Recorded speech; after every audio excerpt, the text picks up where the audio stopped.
പച്ചക്കൊരു ചോദ്യം ചോദിക്കട്ടെ, ഈ ക്രിസംഗികളെ പറ്റി എന്താ അഭിപ്രായം? രണ്ട് കാര്യങ്ങളാണ്. ക്രിസംഗികൾ പ്രധാനമായിട്ട് ഉണ്ടാകുന്നത് മുസ്ലിം വിരോധമാണ് രണ്ടുപേരുടെയും ബേസ്.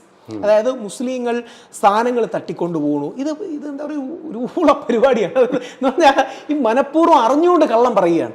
അതായത് തുപ്പിയിട്ടാണ് ആഹാരം തരുന്നത്, ഇത് വെറുതെ പറയുന്നതാണ്. അത് പറയുന്നതിൻ്റെ റീസൺ നിങ്ങൾ അറിയണം, എന്നാലേ അവരെ പരിഹരിക്കാൻ പറ്റും. അത് ചികിത്സ വേണ്ട കാര്യമാണ്. അതായത് ക്രിസ്ത്യാനികൾ 60 വർഷം മുമ്പ് 1960 നമ്മുടെ സെൻസസിൽ ക്രിസ്ത്യാനികൾ 21%, ഹിന്ദുക്കൾ 62%, മുസ്ലിങ്ങൾ 17%.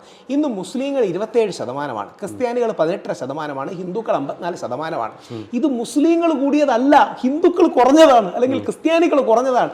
ഈ തിരിച്ചറിവാണ് നമുക്കില്ലാത്തത്. അപ്പം എങ്ങനെങ്കിലും ജനസംഖ്യ കുറയ്ക്കണം. അപ്പം ക്രിസ്ത്യൻ സമൂഹത്തിന് തങ്ങൾക്കുണ്ടായിരുന്ന സോഷ്യോ പൊളിറ്റിക്കൽ ക്ലൗട്ട് കുറഞ്ഞു പോകുന്നു. ഇതാണ് ഉള്ളിലുള്ളത്. ഇതാണ് അവരുടെ വാട്സാപ്പ് ഗ്രൂപ്പിലെല്ലാം ഉള്ളത്. ഏതെങ്കിലും ക്രിസ്ത്യൻ വാട്സാപ്പ് ഗ്രൂപ്പ് ഉണ്ടെങ്കിൽ സ്ഥിരം കാണാം. ഇത് വെളിയിൽ പറയില്ല.